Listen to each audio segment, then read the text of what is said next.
هو حرام الفرقه اللي احنا رقعناها 2-0 بهدف البطل سيف الدين الجزيري دي تخسر ولا حاجه؟ اللي النادي الاهلي النهارده وبلديه المحله يعني حاجه فظيعه بصراحه، وحاجه تضايق، وحاجه هتخلي الواحد يشد في شعره. ازاي حد يفهمني كده؟ ازاي البلديه يعني تتجرأ وتجيب جون في النادي الاهلي العظيم؟ النادي الاهلي اللي ما بيخسرش يا جماعه، النادي الاهلي حرام يخسر. ليه؟ لان انت لو جبت جون في الاهلي زي ما قلت قبل كده هتلاقي الاجوان الاوفسايد شغاله، هتلاقي الاجوان الفاول شغاله، هتلاقي 10000 دقيقه وقت بدل ضايع، هتلاقي الظلم والافتراء والجبروت ظهر تاني. فريق بلديه المحله انتوا رجاله وابطال، ولو كنتوا في دوري محترم كنتوا كسبتوا النهارده. ما شفتش يعني في حياتي 9 دقايق وقت بدل ضايع. ليه؟ بسأل السؤال ده الحكم المباراة النهارده، ليه 9 دقايق وقت بدل ضايع؟ ايه فين هم ال9 دقايق؟ وعلى فكرة هم كان يعني هم مش 9 دقايق، هم كده وقت بدل ضايع لحين احراز النادي الاهلي هدف الفوز، عشان جمهور الاهلي ما يزعلش. انما باقي الجمهور مش مهم، جمهور بلديه المحله والزمالك وبيراميدز وانبي وكل الانديه المصريه مش مهم. المهم جمهور الاهلي يبات مبسوط وسعيد وفرحان حتى لو بالظلم والافتراء والكذب والحرام. شفنا لقطات النهارده توديك قد ايه الاهلي بيكسب بطولاته ازاي.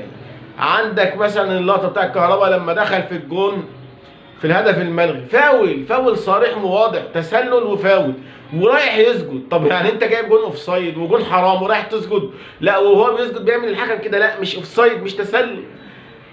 بص جمهور الاهلي هيزعل منك. في ايه يا حكم؟ في ايه يا جدعان؟ ما هو مش دي مش كوره، دي اي حاجه تانية غير الكوره.